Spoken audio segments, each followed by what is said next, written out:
Okay, this is episode number 7 of the Modern Military History Podcast. If you haven't listened to the last episode, this episode's not going to make a lot of sense, okay? Episode number 6, we covered the first half of the book we're doing these 2 weeks in 2 parts. We Jumped to Fight by Edson D. Raff. Edson Raff commanded the 1st Operational Parachute Battalion of the United States Army. They made the first combat jump into North Africa. That's pretty much ignored by popular history. And the ensuing operations, their second combat jump, also covered in last week's podcast, nobody really talks about. So I guess I'm going to talk about it because it's pretty darn important history if you're going to understand airborne tactics in the Second World War. This podcast is going to be moving forwards from their capture of the US Baines aerodrome, and Colonel Raff is going to proceed into central Tunisia, and he's going to start kicking ass and taking names. So let's get into it. Again, if you haven't listened to the last podcast, I suggest you stop now, go back, and listen to episode number 6, because that's going to help you get a lot more out of this podcast. So, they've captured the US Baines aerodrome, and now Edson Raff is he's working with the French in the area more than he's working with Americans. He's out there way on the vanguard. Him and his paratroopers are ahead of everybody else. There's really no Americans out there besides them. And they've met up with the Chasseurs d'Afrique, which is a French unit, pretty much a French reconnaissance unit with some light armored cars, some motorcycles, and an extensive knowledge of the terrain and the human terrain as well. So the people around and the intelligence that you can gather just by your local connections. So the Chasseurs d'Afrique, the French Foreign Legion in the area, are all going to be incredibly valuable resources to the Americans, the paratroopers led by Edson Raff in the oncoming operations.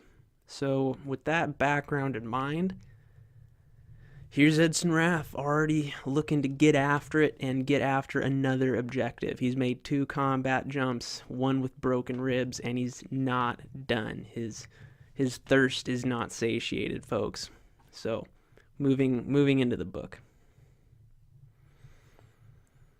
At lunch, Colonel Schwartz and I discussed the likelihood of our going to Gafsa. He assured me such a move would be helpful to the French. From Gafsa, we could reconnoiter to the southeast, and if permitted, perhaps move from there to Gabes.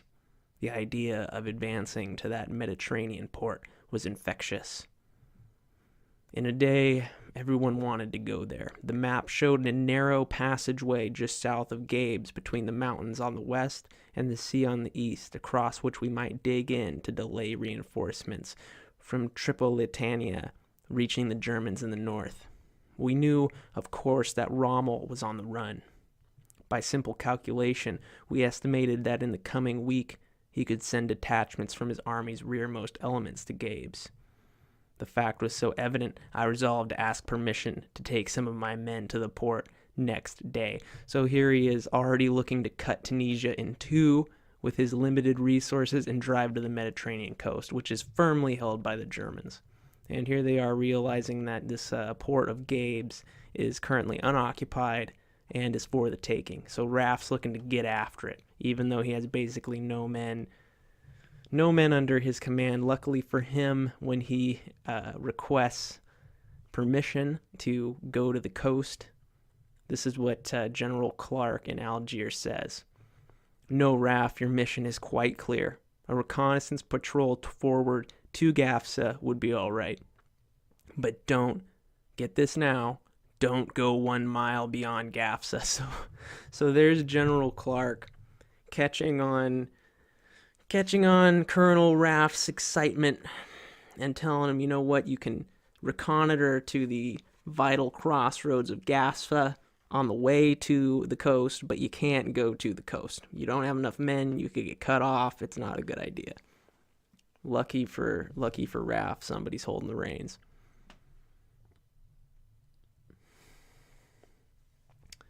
So they go on to Gafsa. They don't meet any resistance, and they meet up with the French and the Chasseurs d'Afrique, this famed French Foreign Legion unit stationed there. And this is what happens. Back to the book.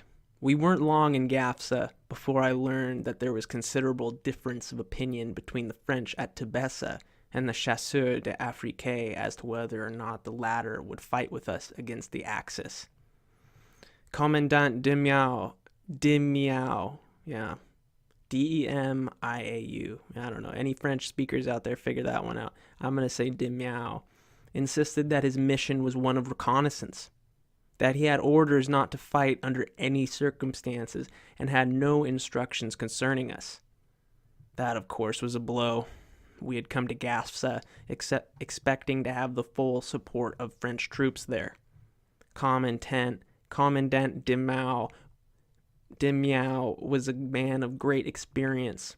He had participated in 5 wars since the 1914-18 war with Germany. So that's World War I. He had been in the diplomatic service in Brazil. Never, I'm sure, had a past diplomatic problem caused him so much anxiety. And never had he managed one so expertly as he did our unasked-for presence in Gafsa. In time, when he and I became close friends, we spoke of those few difficult days. The commandant was a thin, stoop-shouldered man in his early 40s. He was typical of the dapper, black-mustached motion picture French colonial officer. One thing I especially liked about him was that even in the most trying circumstances, he seldom changed his quiet manner. Only a venerable glint in his eyes belayed the emotion which went on inside him. I could tell by the glint just what he really meant. So I picked that because I think Raff is doing pretty good work here. He's gone on to Gafsa, and even though his arrival with the Americans is completely unexpected by the French Chasseurs d'Afrique unit there, commanded by this Commandant Demiau, he is forging relationships with this guy and eventually becomes friends with him and learns to read him and read his emotions. Even though he's a difficult man to read, he's forging these relationships, and through an interpreter, they form a very good and productive working relationship.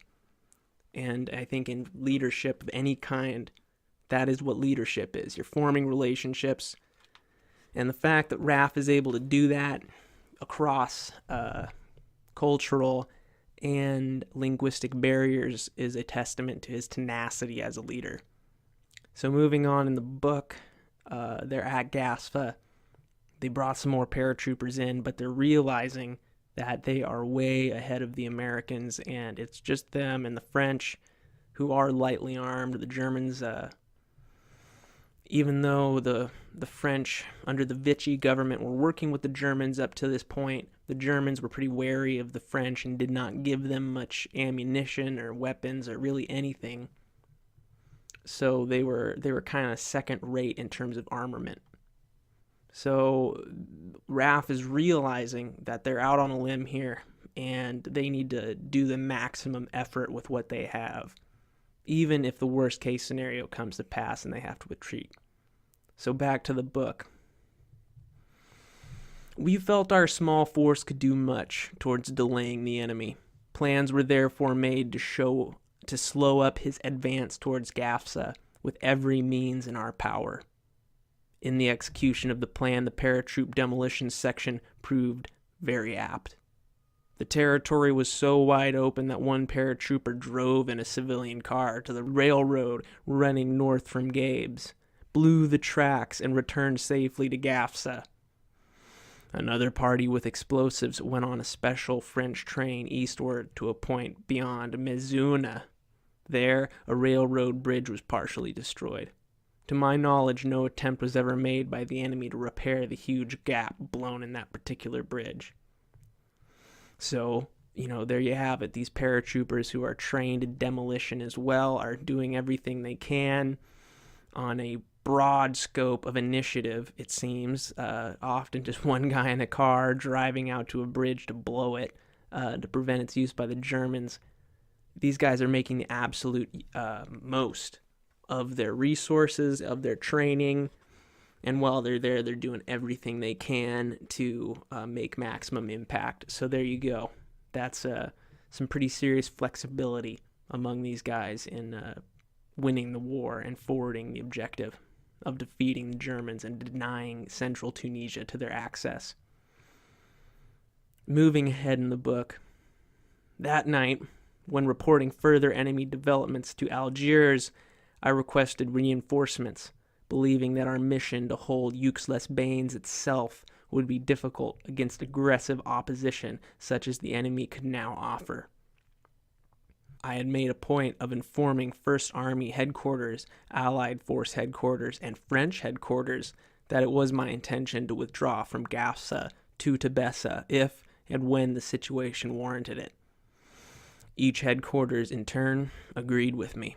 The French, because we had not received American reinforcements sufficient to hold Gafsa. 1st Army, because they felt my mission of denying the aerodromes at Aix-les-Bains and Tebessa was being jeopardized. Allied Force headquarters, because they had felt all along I was out on a limb. So there you have it. Here he is, Colonel Raff, planning for the worst-case scenario and looking at his situation realistically. So commanders often have to detach from their situations and think about the worst case, look at it at the big picture. And here is Raff. He's taking into account that his men are without support. They're out on a limb. They can't do much other than harassment at this point.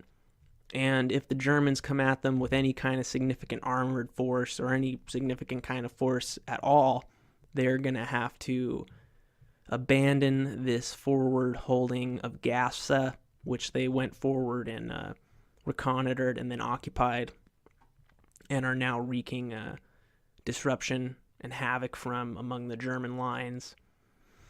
They're going to very possibly have to abandon it. Now, all the separate headquarters agree with him. So Raff's communicating with them back in Algiers and letting them know that the priority is Aix-les-Bains and Tebessa, the airfields, because it's very much like the ocean in the South Pacific where they would hop from island to island that was big enough to hold an airfield, because when you control the air, you can dominate the ground. So here's Raff definitely taking advantage of that knowledge and preparing for the worst.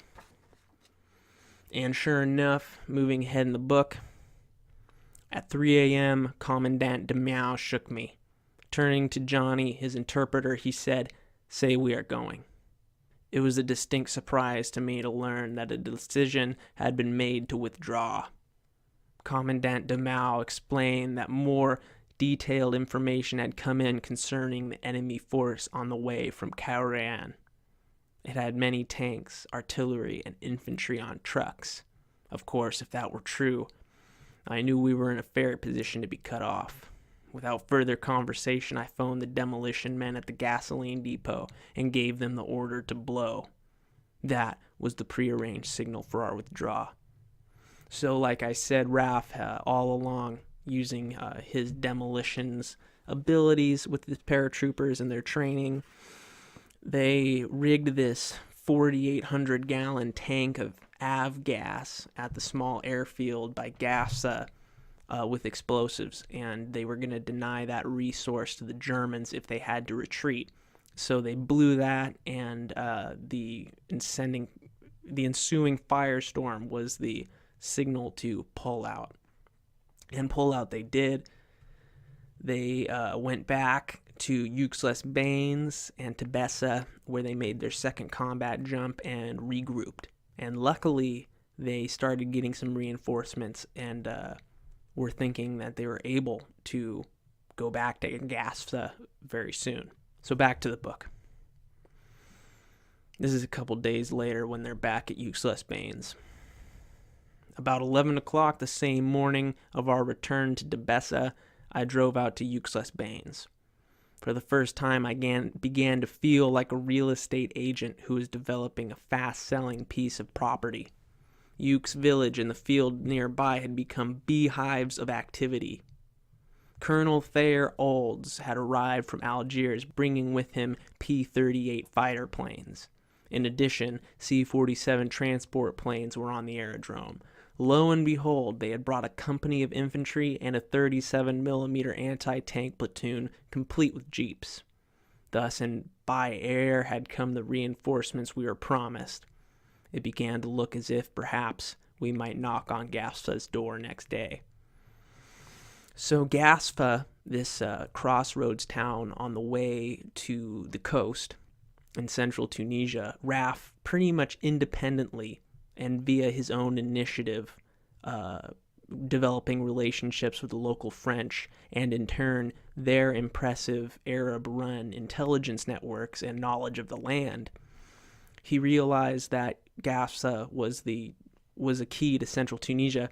It was the same thing he had done earlier when he was just talking to some French guys and realized and learned about Aix-les-Bains, which was not even on the American maps. And now, look, Aix-les-Bains is a flourishing airport full with Americans. It's getting built up.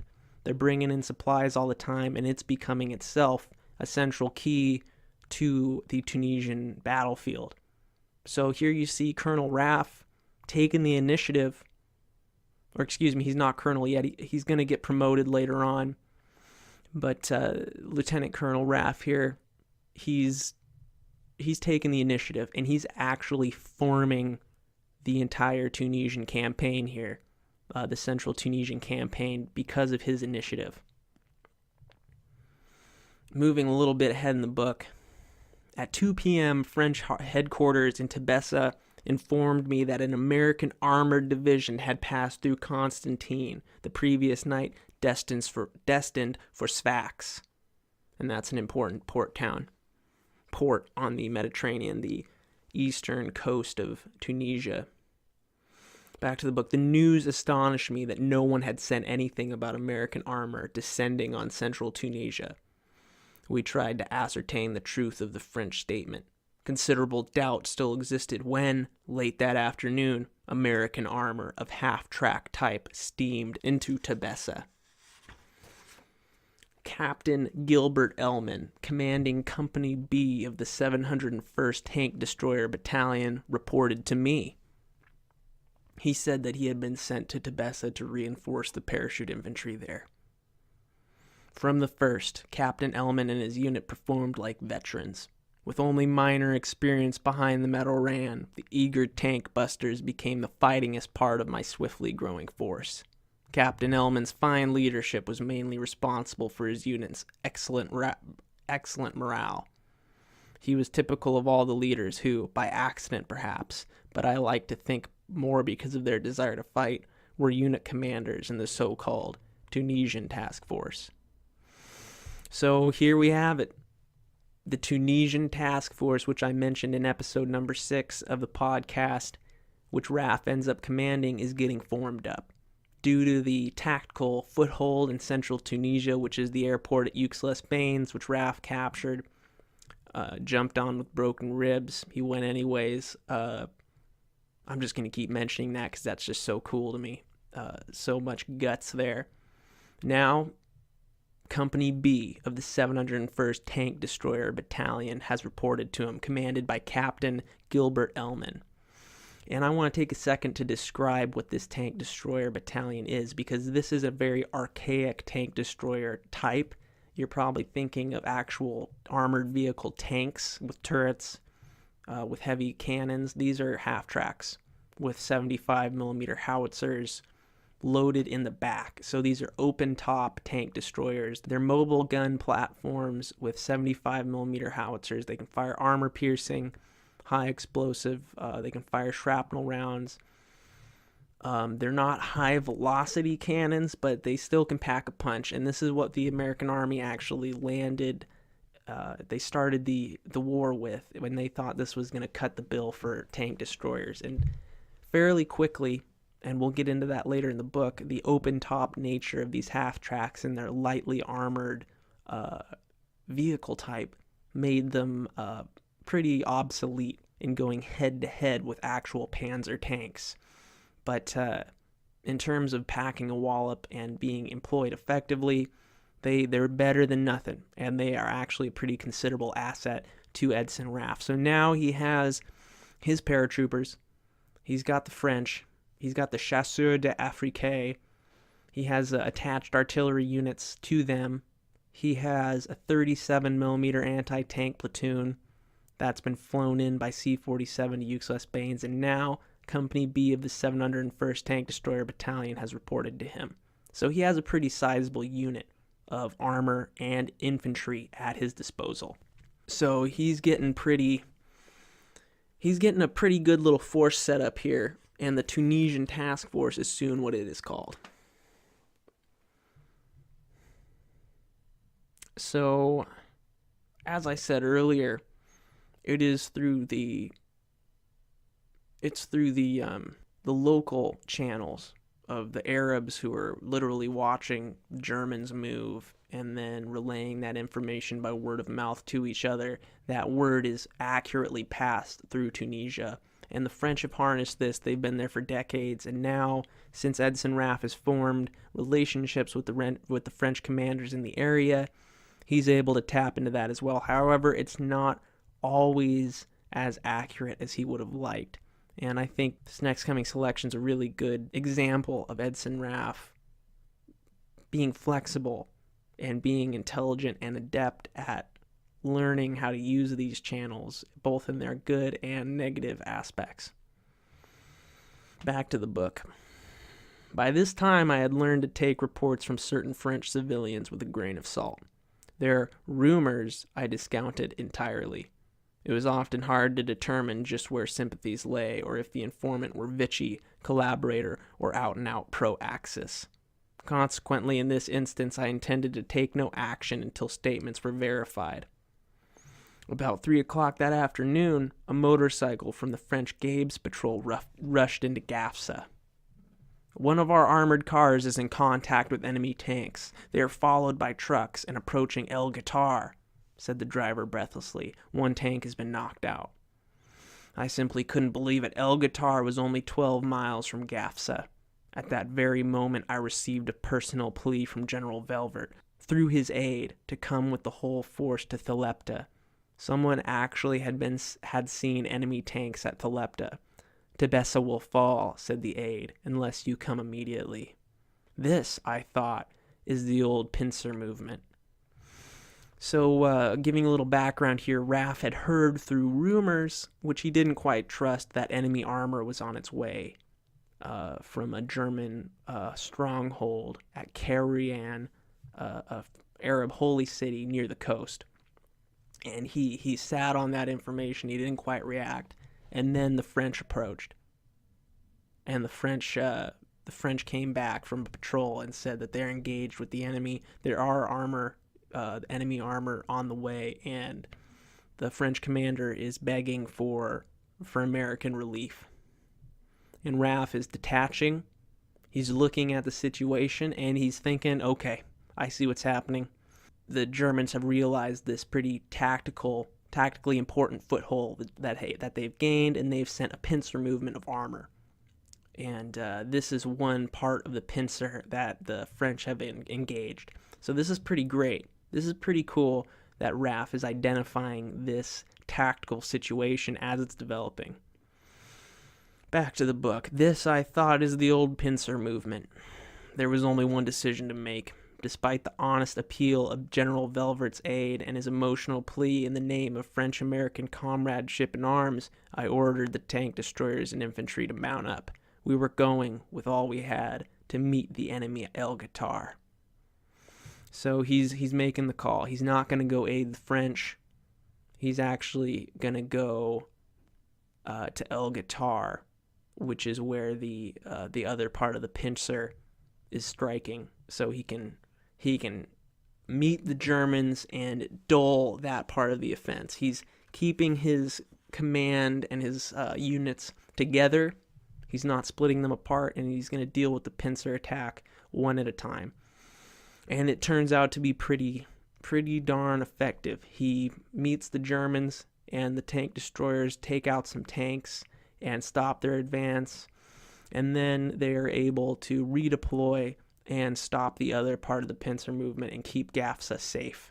So, I'm going to have to skip large parts of this book, including those battles, to move ahead and bring you some of the lessons here from Colonel Raff. But if you want to read it, buy the book. This book is awesome. And this is history that's been completely overlooked by the mainstream narrative about the Americans in North Africa. So back to the book. And this is after GAFSA has been secured. Raff is back to discuss his employment of the Tunisian task force and their next step with the high command back in Algiers. So back to the book. Soon after the command post was set up, I visited Uxles-Baines to talk with Colonel Olds, the Air Force colonel. I wanted an idea what assistance he could give us with his P-38 fighters and A-20 bombers. Ukes Airfield had blossomed. I was more amazed each time I visited it. Newly arrived anti-aircraft guns were around the field. Crews, repairmen, mechanics, flown in by air, worked busily on grounded aircraft. Gasoline, ammunition, bombs, all transported in by C-47s, were piled around the landing ground. A few paratroopers still helped to defend the field. So again, Raff's initiative in developing relationships and discovering that airfield that was originally off the map has turned into a really big deal for the Tunisian campaign. They're bringing in material left and right. Now bombers have moved in, fighter bomber, P-38 fighter bomber unit has landed, and they're now just operating out of that airfield. And I'm sure Raff has a bit of pride for, his initiative there in capturing that airfield for the Allies before the Germans could get to it. Moving ahead in the book, now Raff is at the Allied Force Headquarters in Algiers, and he's meeting with General Clark and General Eisenhower, commanders of the African Theater of Operations. At the Allied Force Headquarters, General Eisenhower, General Clark, and other AFHQ officers listened to my version of events which had occurred in the Tebessa section of the front. General Eisenhower was about to dismiss me when I noticed that he was whispering something to General Clark. An aide was sent out of the room. He returned in a few minutes with a pair of Colonel's Eagles, the largest I had ever seen. They were placed on my shoulders by General Clark. General Eisenhower remarked, "Later on, you are going to need those Eagles down there in Tunisia." Words failed me as usual. I'm afraid that a few were stammered out, and they belied the deep feelings that I had on that momentous occasion. Much news concerning our sector of Tunisia had seeped through to Algiers. Every time I attempted to tell a story about some little incident, one person or another would say in a bored way, "I read that in an article this morning in Stars and Stripes." The coup de grace was given by an intelligence officer who told me something which had happened near GAFSA, an incident I had not yet heard before.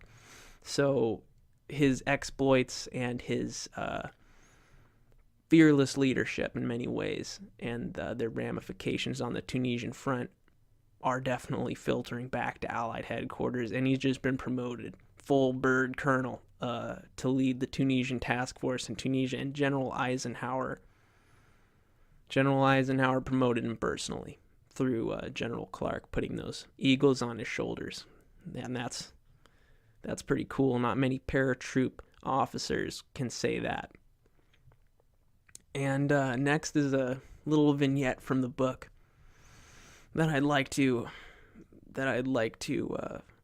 bring to the podcast, because it's a show of Raff's character in a way that only I can really relate to you guys, because I know about the physical history of the objects. So let me read you this bit, and then I'll explain its significance of Raff's personal character after I've read it. My carbine had a small 8-inch bayonet attached to it, designed by a parachute officer and tooled in an aircraft factory in England. The French called this the bayonet anti-char. For security reasons, the press had not been permitted to publish the accounts of the exploits of Captain Ellman's tank destroyers. Every time tanks were knocked out, press reports would say, "American paratroopers destroyed more tanks today." Sooner or later, radio broadcasts still crediting the paratroopers with all the work reached the ears of the tank destroyer personnel. Naturally, they were furious. When the French heard about the friendly feud, they said it must have been my bayonet that destroyed all those tanks at El Guitar and Gibraltar. Of course, we all thought it was a good joke, Captain Ellman included, but the name bayonet anti-char remained tagged to my bayonet to the end. So as described last podcast, it's very difficult for paratroopers to engage tanks. And as a matter of fact, the collapsible parachute version of the bazooka had not been developed yet. And all these guys jumped into combat with to deal with armor or anything of that sort was an actual rifle grenade fitted on the end of an antiquated bolt-action Springfield rifle. And that's not at all adequate for dealing with German panzers. So it's just this kind of inside joke that paratroopers really have no way of defeating tanks, and it's preposterous that they're giving all the credit in the press for destroying tanks. So the French say it's his bayonet. He's going up and bayoneting tanks. But what's really interesting that I want to bring to you guys, besides that part of the history about paratroopers being lightly armed against armor, is the fact that the carbine, the M1 carbine, was not originally developed to hold a bayonet. The early M1 carbines had no bayonet lug. They had no bayonet designed for it. It was not until late 1944 that carbines started to be retrofitted at arsenals with bayonet lugs and with actual bayonets that were essentially designed from fighting knives. And that bayonet design, that fundamental bayonet design, would actually go on and deeply influence the M16 bayonet and bayonets beyond. So it's a pretty crucial part of bayonet development, but at this point, there was no bayonet for the carbine. So how did Edson Raff get a bayonet for his carbine? Well, he says a parachute officer tooled it in an aircraft factory in England. I think he's shirking a bit of responsibility here in the text, because this is a custom designed bayonet. There's a few pictures from when the First Lady visited the unit in England before they shipped out, where Edson Raff has this bayonet affixed to the end of his carbine, and then a picture of him receiving the award by the French Foreign Legion commander after his parachute into Aix-les-Bains and operations in Tunisia, where he has it on his carbine. And it's like it's affixed with thumb screws. It's obviously not a production piece, but what I find really interesting is here's Edson Raff, who is a really tenacious leader in combat, leads by example, and I think he's the kind of guy who'd be damned if he didn't go into combat with a bayonet on his rifle. I mean, it's perfectly fits his character to say that he had this thing designed for him, made specifically for him, so he could have a bayonet on his gun, even though the gun wasn't initially designed to hold a bayonet. And I think I'll be bringing a lot of these rare photographs I've collected of this unit to the podcast later, but I definitely want to point that out, that here's a guy who jumps into combat with broken ribs, leads from the front always, leads by example always, and here he is leading by example, getting a custom-made bayonet for his carbine before they're even designed for it. He's designing one himself, just like he's pretty much the pinnacle of airborne tactics right now. He's doing it all. He's making it all up himself. He's the first one there. He has no book to read from. He's writing the book in terms of airborne tactics and also in terms of bayonets for the M1 carbine. That's just who he is, and I think that's really important and interesting to bring to you guys so you guys can understand Edson Raff a little bit better. Colonel Edson Raff now. So getting back to the book. So at this point, the Tunisian task force has been formed. Edson Raff has been promoted to full bird colonel, and he's in command of the tank destroyers, the French. Well, he's not in direct command of the French. He's working with the French commanders, but he's formed relationships with them, so they're, as part of his unit, an asset to him. And now they're looking at the next tactical advantage of central Tunisia. And that's this pass through the mountains on the way to the coast called Faid Pass. F-A-I-D Pass. Faid Pass. Faid. Faid. I'm going to say Faid. Faid Pass. And Edson Raff, working with the French, like he has been this whole time, like he did when he identified Aix-les-Bains, like he did when he identified Gafsa. Now he's looking at the next step. And now he actually has some armor on his side, some artillery, and he's looking at a slightly bigger, more strongly held tactical objective, and that's Faid Pass. And they realize, looking at the map, that all these times they've heard rumors of German tanks, the pincer movement earlier when they were forced out of Gasfa after originally arriving there. It was German armor moving from strong points on the other side of the mountains through Faid Pass to threaten their flanks. So Colonel Raff and his French counterparts are now figuring out, okay, we need to hold the pass to deny access to central Tunisia from the German armor and effectively seal them into the coast. And they're looking at the pass and they're realizing that with their available resources, they can turn this pass into a venerable fortress, really impenetrable to attack. So the Battle of Faid Pass is going to be fought by the Tunisian task force to lock down central Tunisia. Again, here's Colonel Raff looking at the map, detaching from the small scale, looking at it big picture, and contributing to the large-scale effort in North Africa. I cannot believe that this history has been ignored by the general histories published about North Africa. It's really mind-boggling. Part of why I'm doing this, I really need to bring this out and put this onto the record. And I hope you're as jazzed about it as I am. It's really cool. You need to buy this book. Do it. I'm putting a link in the description. We Jump to Fight, Edson Raff. There's so much that I am skipping over because I want to fit this into a podcast. I've already split it into two. I can't do 3, I can't do 4. I got to move on to other things. There's more military history I got to cover. So by all means, buy the book and read it yourself. This guy is an awesome leader and someone we can all learn from in all aspects of life, not just warfare. So anyways, moving on.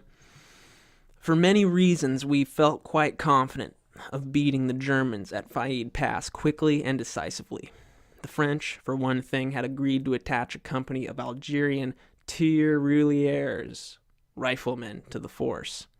We were sure that the preponderance of strength would be on our side. We knew the enemy's dispositions too, the sites of his automatic weapons, and even his command post, which had been plotted for us by friendly spies. All these advantages, coupled with the surprise we expected to achieve, left nothing to suggest that the oncoming battle would be difficult or long-lasting.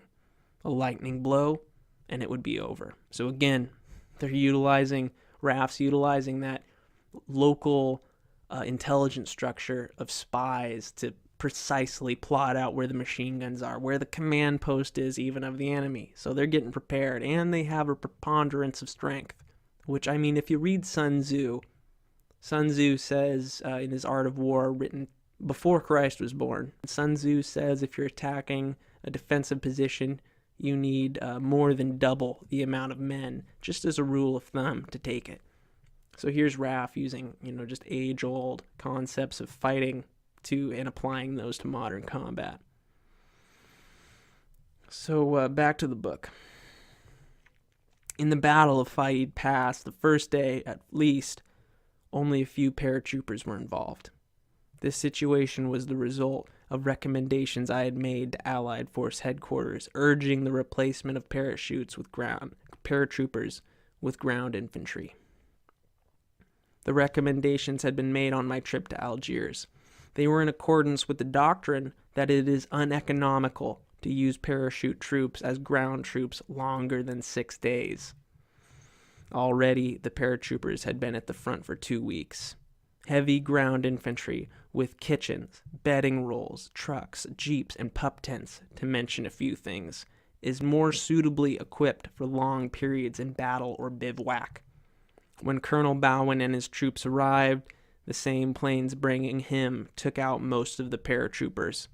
The only ones, 85 in all, south of Tebessa, were left at the Lept, guarding the aerodrome with the anti-aircraft unit stationed there. And I wanted to bring that to the podcast because even though I'm going to skip over the Faid Pass battle, it's important to note that not many paratroopers were involved there and that Raff is looking out for his men. And he's right.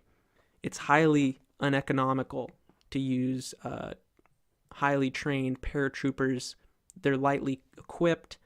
It costs a lot more money for the Army to train paratroopers than it does ground troops. And paratroops are meant to be a quick force to insert in, attack an objective, seize it, and then withdraw. They're not supposed to be there in the sustained fight because they're not equipped to it.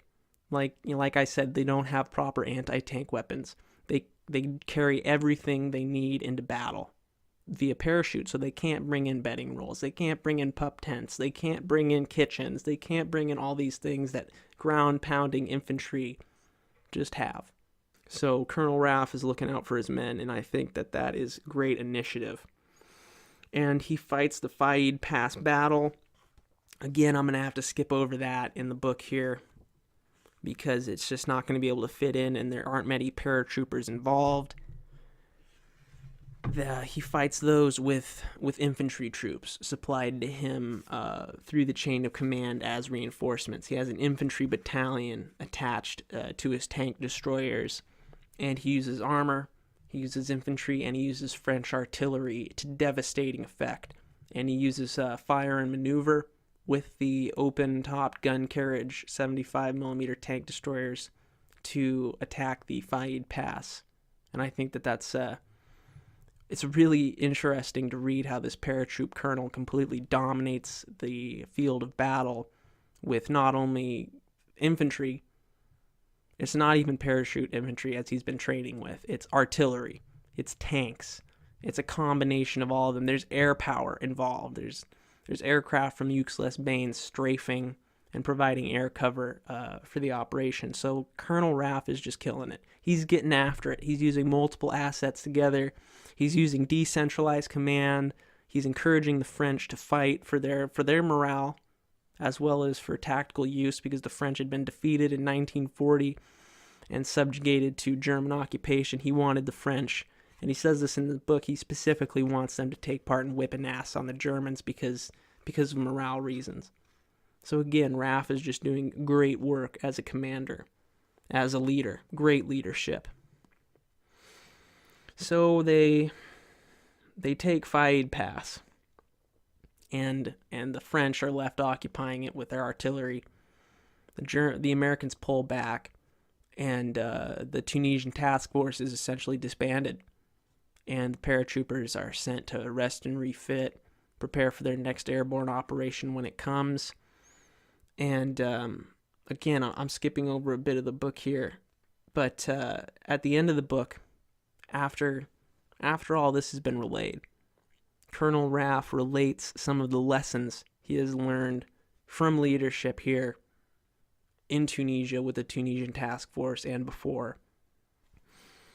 And I think that these lessons are not only great examples of what a great commander Edson Raff is, but also just great examples of leadership that anybody should aspire to, be it in the civilian world, if you're in the business sector, be it if you're in the military and you want to get the leg up on your enemy. There's always a battle to be fought, be it literal or more mental. But I think these lessons are not only great insight to Edson Raff and his intelligence and tenacity, but also good for you to hear. So the first lesson he puts down in his afterthoughts section of the book is the enemy. He says, don't underestimate the enemy. And he says it this way. The Germans, businessmen, know their business. They have the finesse of experience. Watch out for deception when fighting them.